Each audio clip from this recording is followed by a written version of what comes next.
diliputi oleh macam-macam teka-teki. Ya, hidup kita ini sendiri adalah teka-teki. Kita tidak tahu apa-apa yang akan terjadi. Masa depan kita tidak tahu persis. Nasib kita juga kita tidak tahu persis. Oleh karena itu, di samping usaha dan ikhtiar dengan menggunakan pengalaman dan dengan menggunakan akal pikiran, maka masih diperlukan pegangan lain, yaitu iman. Iman terhadap Tuhan dan Rasul-Nya, dalam arti iman dan percaya semua apa yang dikatakan, yang diterangkan, yang ditunjukkan oleh Allah dan Rasul-Nya. Seperti baru-baru ini saya sangat terpengaruh dan terkesan pada saat saya mendapat kesempatan menggoni Kiai Hamid Pasuruan sampai ke akhir hayatnya. Malah saya tuh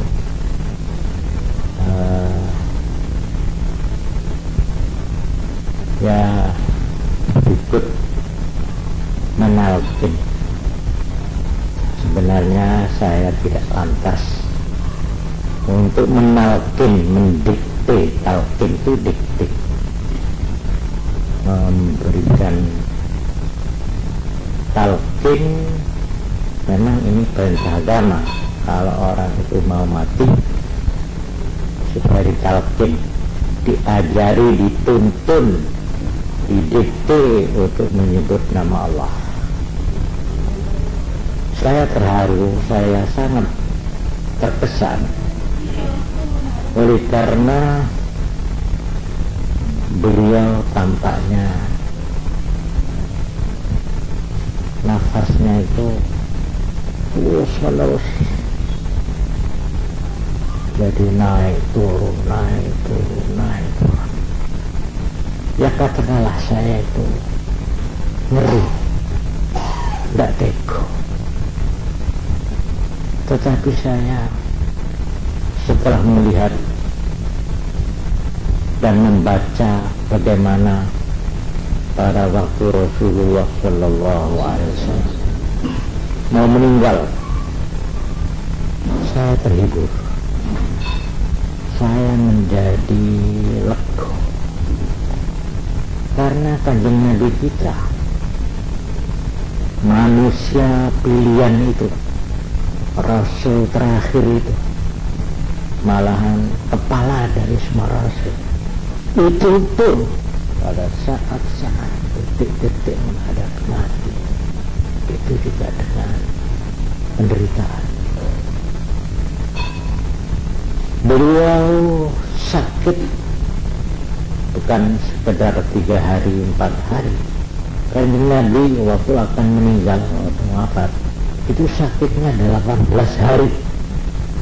18 hari. Beliau juga mengalami krisis yang disebut koma oleh dokter. Artinya beliau tidak sadar, kemudian sadar, sampai putrinya yang tercinta Fatimah Az-Zahra mendekat dan tidak tahan hatinya.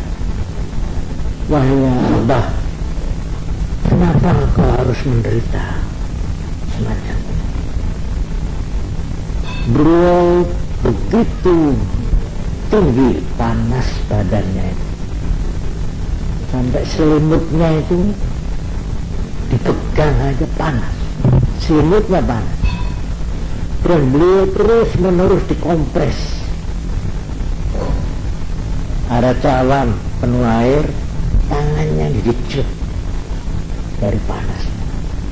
Terus ini dahinya itu dibasahi. Persis Kiai Hamid juga begitu. Panasnya. Saya insyaallah pada waktu lain saya akan menceritakan lebih lengkap lagi tentang bagaimana Nabi mengakhiri hidupnya. Cuma yang penting beliau memang pernah bersabda, yaitu lewat hadisnya Ibu Aisyah radhiyallahu anha. Beliau bersabda begini, Tuhan itu kalau menghendaki seorang hamba itu baik dan dia akan husnul khotimah, seperti yang saya terangkan tempoh hari. Husnul khotimah artinya berkesudahan baik. Husnul khotimah ini ada dua. Pertama, husnul khotimah dalam arti mati iman, mati Islam. Ini husnul khotimah yang pertama. Yang kedua, husnul khotimah dalam arti mati dalam keadaan yang baik, tidak mempunyai dosa atau dosanya sudah diampuni, sehingga dia mati dalam arti masuk surga, tidak lewat neraka. Nah ini, jadi kalau husnul khotimah yang pertama, mati iman, mungkin dia banyak dosa, ya, dia dihukum di neraka entah berapa melihat dosanya. Tapi yang kedua, ini mati dalam arti bebas dari dosa, sehingga dia tidak usah masuk neraka, langsung masuk surga. Nah ini Nabi bersabda lewat hadis Ibu Aisyah, nek wong itu dikarepno husnul khotimah 1 tahun sebelum mati, itu Tuhan sudah mengirim malaikat khusus untuk orang itu. Jadi ada malaikat yang khusus dikirim oleh Allah yang selalu membimbing orang ini selama setahun itu untuk mengerjakan hal-hal yang baik. Kalau dia akan mengerjakan barang yang tidak baik, itu dihalang-halang. Enak jalaran dia itu orang sampai mengerjakan perbuatan dosa. Dan dia itu selalu didorong-dorong oleh malaikat itu untuk melakukan hal-hal yang baik, ya, sehingga dia itu tampak gembira, tampak cekatan, tampak ringan kalau mau mengerjakan hal-hal yang baik. Ini setahun sebelum meninggal. Dan kalau orang ini sudah mendekati saat-saat ajalnya, nah ini yang saya berikan garis, ya, garis saya bawahi garis. Kalau orang itu sudah akan meninggal, maka orang ini nampak sebelum dicabut hal-hal gaib yang tadinya dia tidak pernah duga-duga. Dia melihat bayangan-bayangan surga, gambaran-gambaran alam yang indah dan sebagainya. Dan dia begitu ingin lekas-lekas mengalami kenikmatan yang digambarkan Tuhan itu, sehingga abeane ini ngongsong kesusu keluar. Jadi dia ingin nyawanya itu ingin lepas, ingin cepat karena melihat gambaran-gambaran yang indah itu. Sebaliknya, kalau orang itu memang termasuk orang yang sudah ditulis oleh Tuhan su'ul khatimah, na'udzubillah min dzalik. Su'ul khatimah itu artinya orang yang akhir hidupnya jelek, dalam arti entah dia mati tidak iman, ya, mati tidak Islam, ini yang paling berat, atau mati Islam cuma dia banyak dosa, sehingga orang ini sebelum masuk surga dia harus lebih dulu mengalami hukuman, ya, menjalani hukuman di neraka. Nah, ini namanya su'ul khatimah. Orang yang su'ul khatimah itu 1 tahun sebelum meninggal, dia kemana saja pergi didampingi oleh satu setan yang istimewa. Setan dia yang tahu persis apa kesukaan anak ini, bagaimana jalan pikiran anak ini, bagaimana hobi anak ini. Ini setan betul-betul setan yang lain daripada yang lain. Ini yang terus mendampingi orang ini selama setahun sebelum meninggal. Maka orang ini tidak pernah melakukan kebaikan. Dia tabu, dia entah diberi rasa enggan, rasa berat untuk mengerjakan sesuatu yang baik, apalagi yang merugikan dirinya.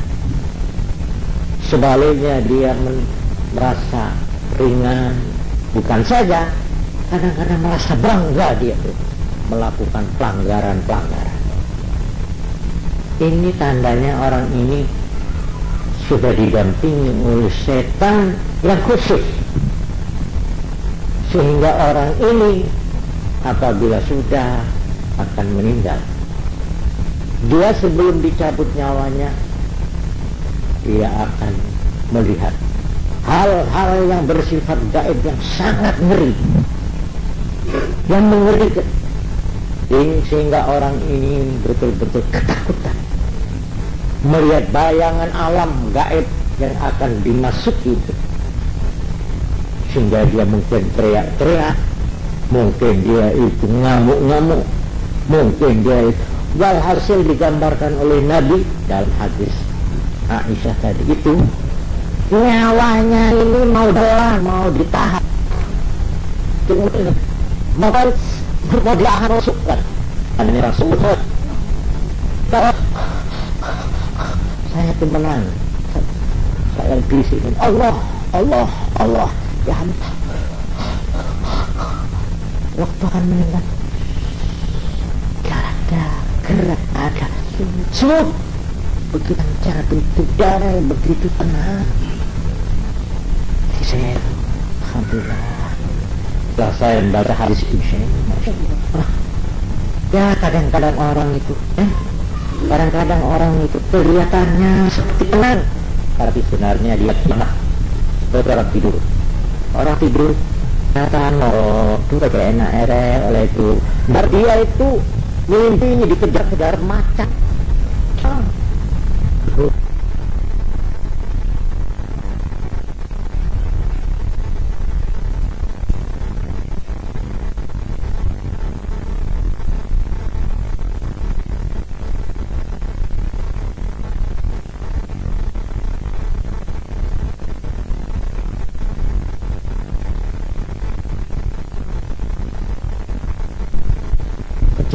Juga dia orang yang paling gelisah, paling ketakutan, ya. Tapi kelihatannya dia tidur tenang, ya. Kita lihat tenang. Waktu dia ya baru kita tahu ceritanya. Kalau kita bilang kita nggak tahu, karena itu kalau kita melihara anak kecil, anak tadi ya, kalau punya dosa, lalu dia mau meninggal itu dalam keadaan yang mengerikan, yang menyedihkan, dan tidak sadar. Anak ini tidak apa-apa, anak ini tidak apa-apa. Nanti dilihat oleh Allah, ya, supaya atau untuk menjadi ujian yang berat.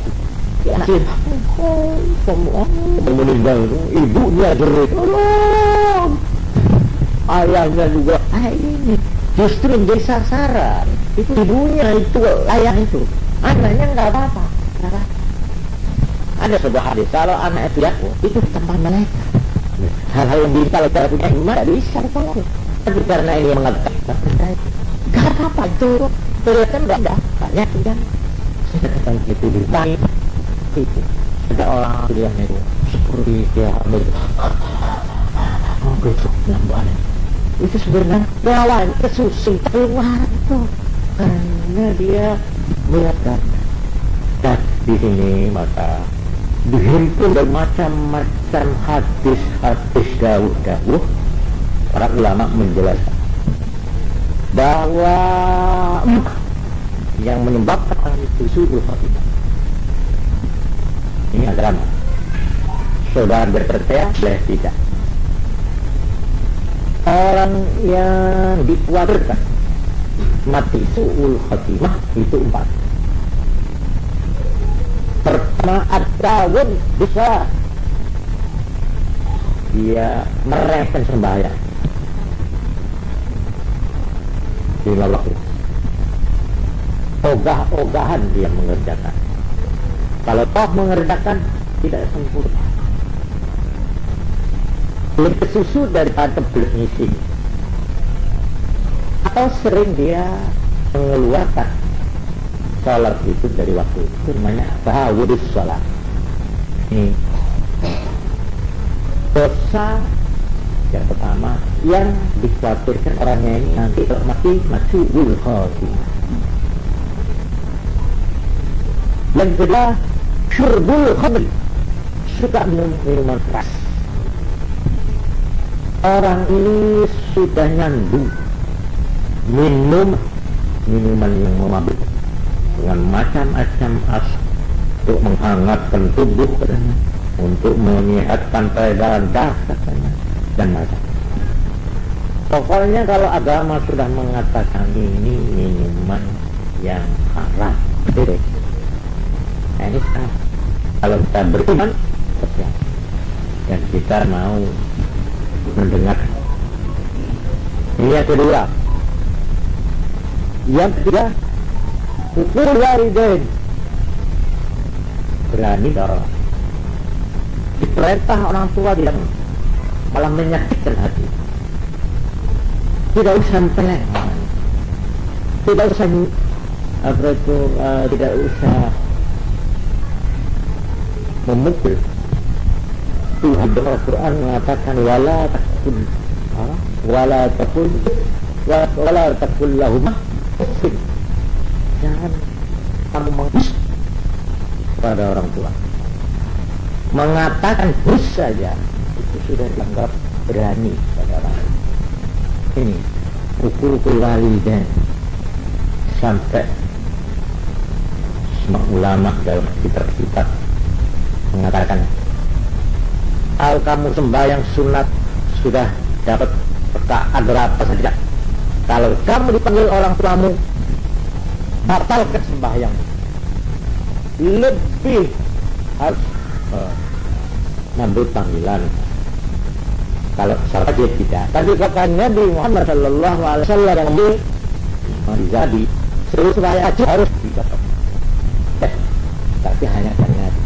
Tapi kalau orang tua dan saya ulamanya kalau orang kita dengar subhanallah, artinya kita subhanallah. Ada orang tamu kita di kamar bayang, kita jawab bagaimana subhanallah. Kalau pulang gini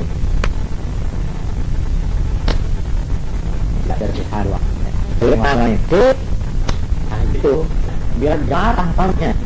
Nah, ini yang ketiga Jadi yang khawatir orang itu su'ul khatimah ada 4.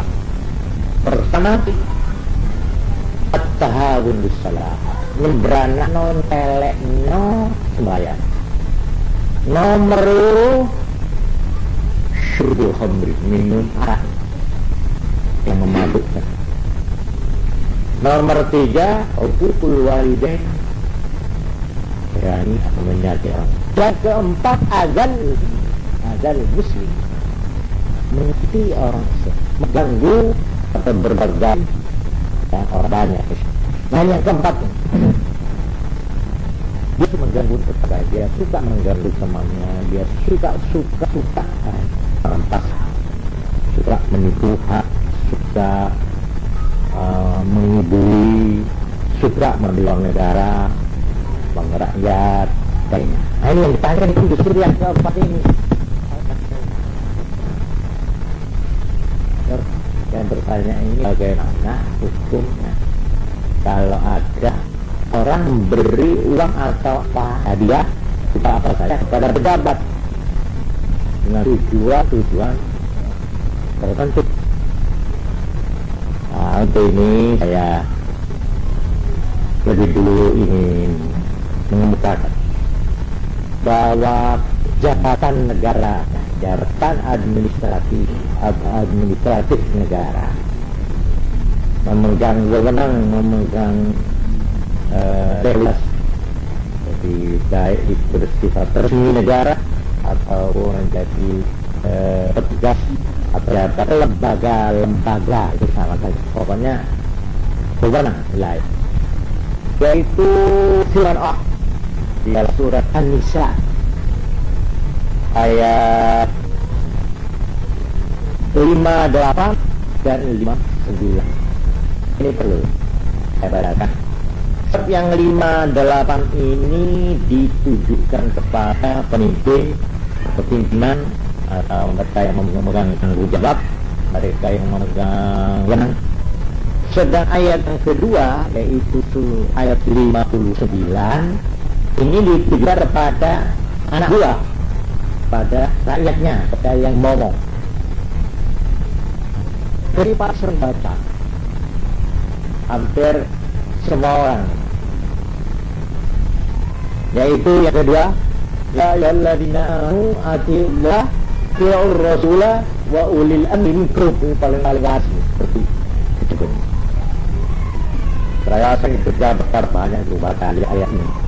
Orang yang beriman, taatilah Allah, taatilah Rasul, wa ulil amri minkum, dan perang. Artinya orang yang memegang wewenang, orang yang memegang pimpinan, suruh taati. Ini memang ayat yang kedua. Tapi ayat yang pertama ini kurang banyak dibaca ini. Justru ini yang ditujukan kepada jabat, kepada pimpinan ini, ya, yaitu yang berbunyi innallaha ya'murukum an amanati ila ahliha. Ini. Jadi sekarang untuk lengkapnya, untuk berimbang, kita lihat yang sudah dibaca, dihadiri harus ada yang membaca yang pertama. Jadi memang ini urutan ini. Urutannya begini. Innallaha ya'murukum, sungguhnya Allah memerintahkan kamu adul amanat, untuk menyerahkan hal-hal yang dipercayakan kepada kamu ila ahliha, kepada yang berhak. Ini pokok, menyerahkan amanat kepada yang berhak. Itu pokok dari tadi, namanya pejabat, namanya itu ketua, kepala, apa-apa. Wa idza hakamtum bainan nasi an tahkumu bil 'adl, kalau kamu jatuh keputusan orang banyak, sangat mudah, kamu menjatuh keputusan itu lalu. Adil. Innallaha ni'ma ya'idukum bihi nasihat betul sangat bagus sekali. Indah. Innallaha kana samian basira, sesungguhnya Allah Maha mendengar, Dia Maha mengawasi. Semua kamu kalau ditawab kontrol Allah.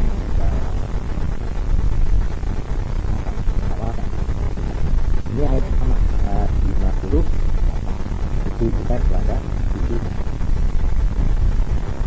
Yang kedua ditujukan pada anak buah rakyat. Ya ayyuhalladzina amanu, mereka yang beriman, atiullaha, taatilah Allah, wa atiur rasul, dan taatilah rasul. Ini hari ini kita beriman merupakan satu paket. Taatlah kepada Allah, taatlah kepada Rasul, dan beriman. Jadi dalam rangka taat kepada Allah, taat kepada Rasul, taat yang tidak kesempatan kedua. Jadi kalau tidak mungkin mengajak sesuatu dia tidak taat kepada Allah, dia taat kepada Rasul, ini merupakan rangkaian. Karena itu sekalipun orang tua harus tidak boleh dikasih. Kalau orang tua yang memerintahkan sesuatu melanggar Tuhan, melanggar Rasul, tidak taat kepada Allah dan tidak kepada Rasul, itu bisa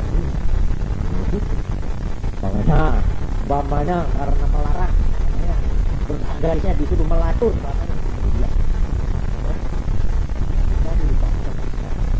akhirnya digerakkan anak gadisnya untuk bisa diterbor. Gadisnya umpamanya kamu namanya itu berdosa, tidak boleh. Antara dari itu dan di dalam sebuah hadis dan Nabi Muhammad SAW itu mencatat satu waktu seorang sahabat namanya Abu Dzar Al-Ghifari yang minta diberi jabatan pernikahan. Abu Dzar indah amanah, jabatan itu adalah sebuah jika Tuhan adul anak menyerahkan anak saja, jabatan itu adalah wa innaha yaumal qiyamati khayrun lana, adalah khizyun, kehinaan, wa nadamah dalam pemerintahan atau dalam memegang tanggung jawab kepemimpinan, kekepalan, keterima dalam lembaga-lembaga kelembagaan pemerintahan. Itu merupakan mana yang oleh Tuhan diperintahkan untuk kamu. Beliau mengatakan kejahatan pada itu semuanya perlu terima. Artinya orang itu akan terhina di hadapan Allah oleh karena walau illa man akhadha bil haqiha, kecuali orang yang mengambil anak itu menurut anaknya dan menurut wa adda fiha, dan menyampaikan memenuhi apa yang menjadi kewajiban. Ini hadis riwayat Muslim. Oleh karena itu pada Tuhan Kanjeng Nabi Muhammad SAW barat suatu keterangan yang membuat orang-orang yang menjabat misalkan ada seorang yang sudah diangkat oleh Nabi yang mau menjalankan jabatan. Kalau berdiwur marah ini bikin keras di dalam buah hadis, yaitu Raul an Abi bin Hurairah radhiyallahu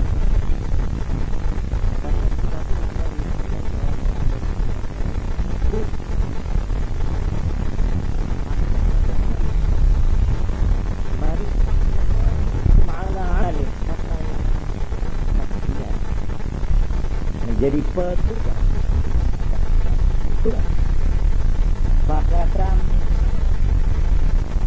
kata mana siapa dengan petugas semuanya dunia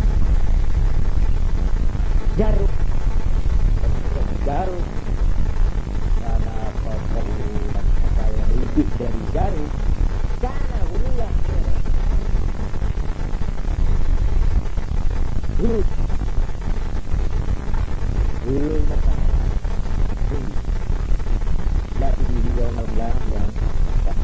dulu dengan korupsi ikhlas.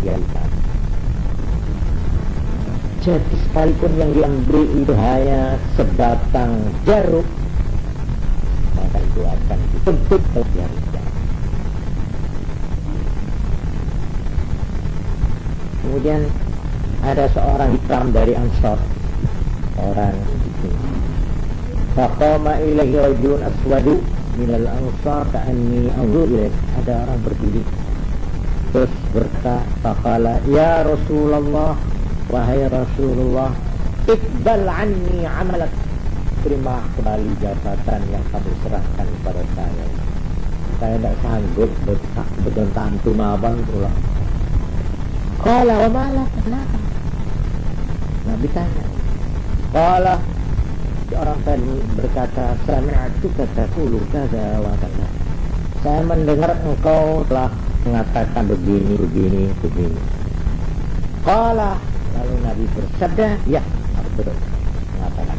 Wa ana aqulu al-an, dan sekarang aku pun akan mengatakan, man ista'malnahu minkum, maka siapa yang aku angkat dia dari petugas untuk di antara kamu, ala amali atas soal tugas, bal yaji, maka hendaklah dia datang biqalilihi, dengan yang sedikit, wa katsirihi, dan yang banyak.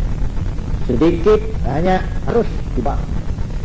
Fama utiya minhu akhadha, apa yang diberikan boleh diambil. Wa ma nuhiya anhu intaha, apa yang dilarang ya harus menghentikan. Ini satu peristiwa kecil yang menggambarkan betapa sesuatu yang dipercayakan kepada seorang hebat itu harus dipenuhi secara penuh. Dalam sebuah hadis lain digambarkan Nabi, man iqta'a haqqan mri'in muslimin biyamin, siapa yang mencabut, mengambil hak orang Islam dengan sumpahnya, dia berani bersumpah untuk mengambil hak milik ya, hak orang lain, faqad aujaballahu lahu nar, maka Allah telah menetapkan buat orang itu neraka, wa harrama 'alaihi jannah, dan mengharamkan buat orang itu surga. Faqal, kemudian ada orang bertanya, yaitu Abu Umamah atau orang lain sahabat, loh tadi yang diambil itu wa in kana syai'an yasira ya Rasulullah, sekalipun sesuatu yang kecil dan sedikit sekali ya Rasulullah. Faqala, maka Nabi menjawab, wa in kana qadiban min araq, sekalipun hanya satu ranting dari pohon Arab itu pohon yang dibuat silak. Orang kalau sudah nikah itu kan bapak silak itu pohon namanya pohon Arab. Sekalipun hanya satu ranting saja dari pohon Arab, maka tetap seperti yang saya katakan. Ini untuk mendengarkan ini firman Allah dan sabda Nabi. Oleh karena itu Nabi mengatakan tentang riswah, tentang uang sodok, baik yang memberi, yang menerima maupun yang menyaksikan itu mendapat kutuk ya. Nah, di sini sekarang saya menjawabkan yang ditanyakan ini ya, sampai di mana batas atau definisinya uang sodok itu di mana. Nah, ini saya mengambil keterangan dari Imam Al-Ghazali yang beliau ini pernah ditanya apa perbedaan hadiah dan sodok, bedanya apa. Padahal baik hadiah maupun sodok itu mempunyai persamaan. Persamaannya bahwa baik uang sodok maupun uang hadiah itu atas dasar sukarelanya orang yang memberi. Artinya orangnya yang berikan itu memang hatinya itu rela. Ya perkara rela kepaksa ada paksa, nggak tahu lah, pokoknya dia rela gitulah. Ini tidak dicuri, tidak dirampok, tidak, saya serahkan. Nah, apakah itu hadiah atau itu namanya riswa? Riswa itu pokok sendiri. Ini persamaan yang pertama. Yang kedua, baik riswa maupun hadiah itu tentu punya tujuan. Tentu ada maksud. Apa tujuan? Tentu ada. Nah di sini kita lihat orang yang memberikan sesuatu pada orang yang berupa hadiah atau pemberian lah, itu ada. Apakah tujuannya itu kontak di dunia ini atau mempunyai tujuan kelak di hari jahat? Tujuan yang bersifat sekarang kontak atau nanti. Nah kemudian sekarang yang kontak ini kita rinci. Dia memberi karena ada tujuan ingin mendapat sesuatu yang bersifat benda. Nah ini istilahnya itu uang semir, itu uang semir, ya. Pokoknya memang dengan ini saya tujuan supaya memperoleh benda. Atau dengan hadiah itu saya mendapat suatu pertolongan atau jasa-jasa baik untuk sesuatu tujuan tertentu. Atau tujuannya itu semata-mata hanya merupakan pendekatan hati, atau dengan perkataan lain ingin mendapat simpati, supaya ada simpati. Cuma simpati dan simpati ada dua, ya. Simpati yang polos, ada simpati yang udah dibatu. Nah, emang simpati supaya hati, tapi dengan hati ya acuan mendapat suatu tujuan tertentu balik itu. Oleh karena itu ada 5 kategori, ada 5 klasifikasi. 1, orang memberikan sesuatu dengan mempunyai tujuan untuk mendapat imbalan atau pahala.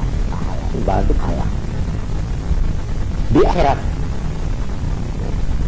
Jadi saya memberikan sesuatu, apakah patuhan ada, ingin dapat ajaran, ingin dapat pahala, itu juga tujuan itu namanya sesuatu tujuan, itu maksud. Oleh karena itu orang yang diberi ini tidak lepas dari 4. Orang yang diberi ini memang membutuhkan pemberian itu. Orang ini tidak cukup, ya. Atau orang yang diberi hadiah itu bukan karena kekurangan, tapi karena kita ingin menghormat orang ini karena kedudukannya sebagai orang alim, atau orang ini mempunyai kedudukan keturunan yang baik,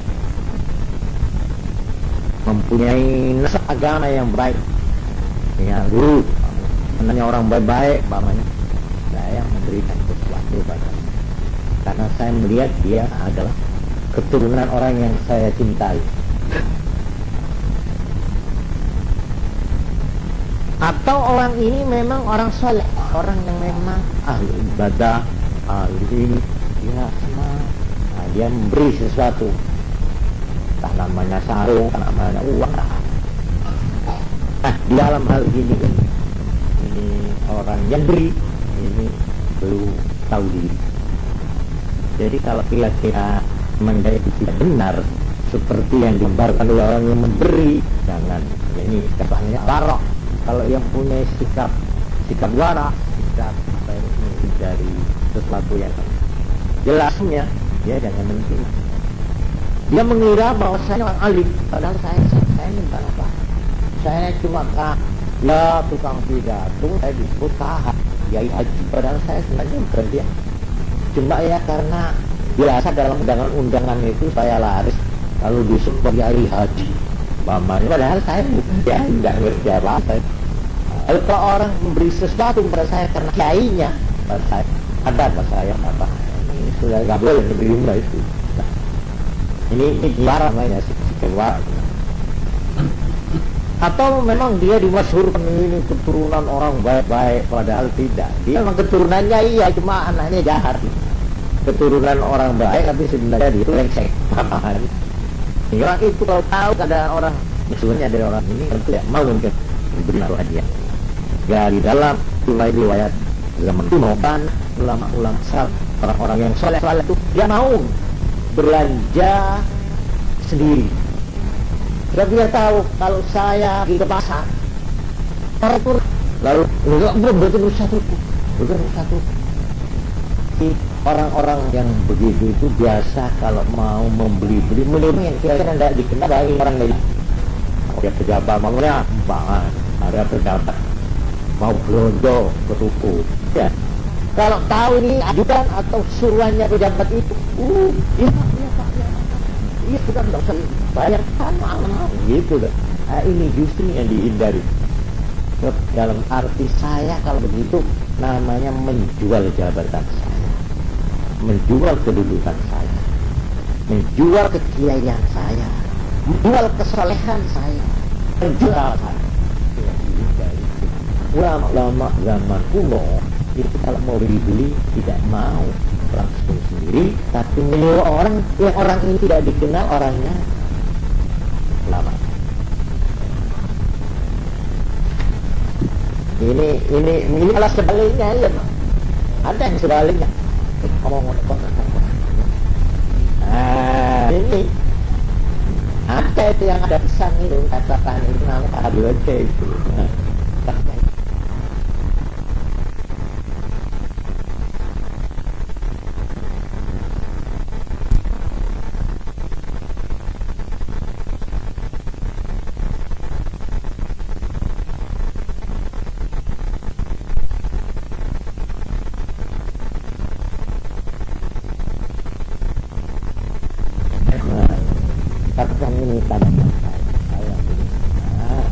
Karena diketahui bahwa ini seorang ulama besar atau seorang jabat atau seorang yang pokoknya yang punya kedudukan hebat, ya akhirnya orang yang punya barang itu ya lalu lemah kedudukannya, lalu menyerah ke sana. Itu namanya todongan muril namanya, ya. Todongan muril lembok ada dua. Maaf ini saya menggunakan kata-kata menodong, musuh menodong di kriminalitas di Jakarta itu todong. Ini sebenarnya juga semacam todong, ini menodongan, cuma pemodongan muril ya, atau politik apa terserahlah makanya. Nah, jadi tentang ini boleh. Jadi orang yang ini secara hukum, kalau dia mempunyai tujuan ingin mendapat ikat, agama, mungkin mau bertambah, ada syarat dari kok betul, yang saya itu pasti. Karena ini walur, ini kalau walur, wah itu uang dari aktivitas kan, harus terang keadaan yang sebenarnya dia tidak akan memberikan itu pada saya. Lain halnya kalau kamu kenapa dulu, ya tenang. Karena teman, ini lain lagi, nilainya lebih tinggi ini malah. Ya. Nah, oleh karena itu pemberian itu ada nama. Kalau pemberian itu untuk menolong orang yang kekurangan, dan orangnya yang diberi itu memerlukan pertolongan, itu namanya sedekah. Ya. Kalau menama sedekah itu artinya yang diberi ini memang membutuhkan pertolongan. Tapi kalau tidak membutuhkan pertolongan, namanya hadiah. Saya memberi pada orang yang kaya, sebenarnya orang itu saya beri tanda mata, ya, sebagai tanda persahabatan, atau sebagai tanda intim, atau sebagai tanda selera, atau ya asal, atau karena memuliakan orang itu. Saya menghormati yang itu, macam-macam itu hadiah namanya. Jadi kalau ada orang bersedekah atau berhadiah dengan tujuan ingin dapat pahala di akhirat, ini justru yang jadi. Yang kedua, tujuan yang tidak di akhirat tapi yang keempat, nyata. Orang memberi sesuatu dengan ingin mendapat imbalan pemberian. Saya memberikan sesuatu supaya sesuatu yang ada pada orang itu saya diberi. Jadi seperti orang semacam jual beli. Itu boleh. Boleh. Jadi sah dan boleh. Ini semacam jual beli dalam bentuk hadiah.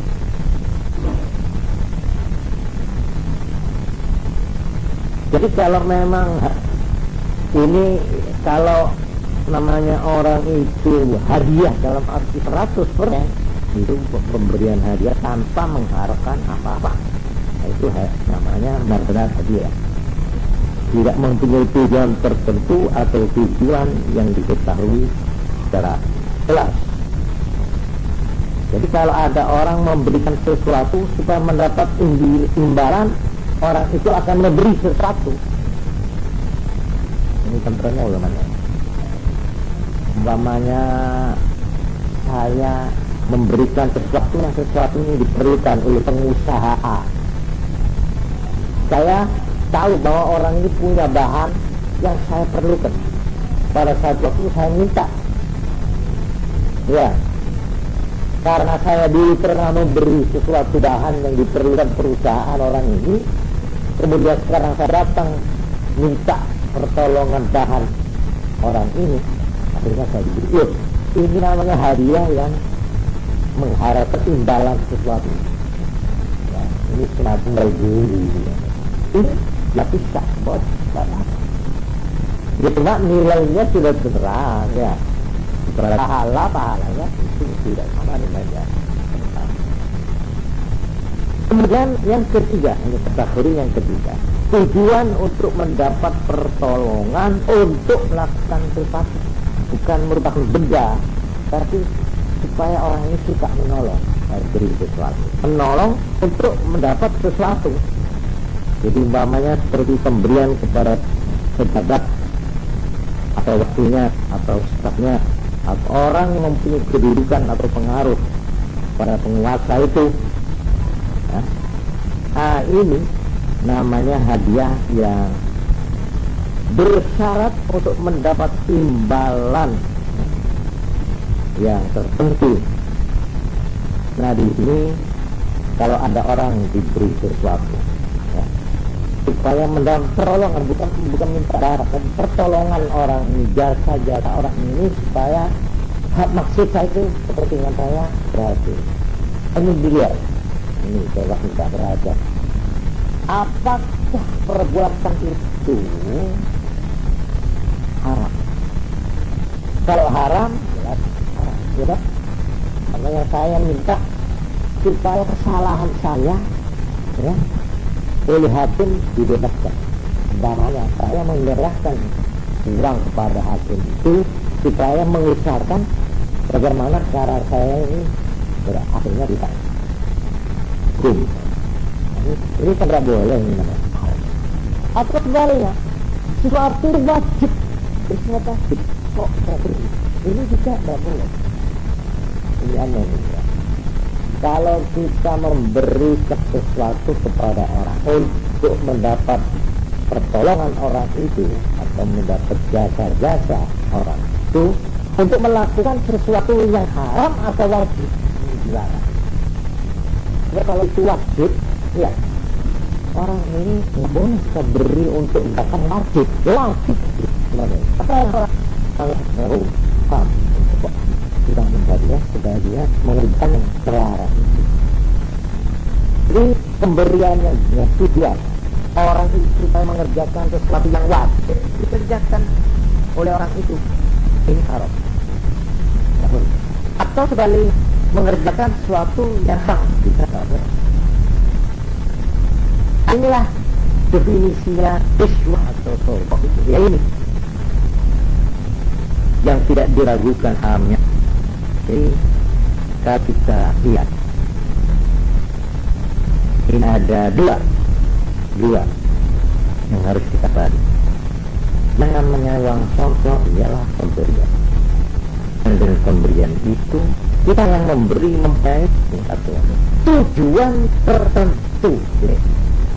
Kita harus punya tujuan tertentu karena kita tertentu. Dua, dinamakan Allah. Kalau orang yang kita beri itu kita harapkan untuk mengerjakan sesuatu yang wajib atau haram. Nah itu. Oleh karena itu kalau imbalan perbuatan yang kita harapkan itu sesuatu yang tidak haram dan tidak wajib, itu namanya apa? Kalau tidak haram wajib, artinya bah. Hukum itu kan ada 5 ya Pak. Di sebelah kanan wajib, lalu di bawahnya wajib apa? Sunat. Nah sebelah kiri haram, ya bawahnya haram, makruh. Nah itu tengah ini cara ini namanya mubah. Mubah itu tidak ada hukum apa. Kalau kita memberi sesuatu supaya orang itu melakukan perbuatan yang mubah, artinya tidak wajib dan tidak haram. Nah ini perlu saya terangkan.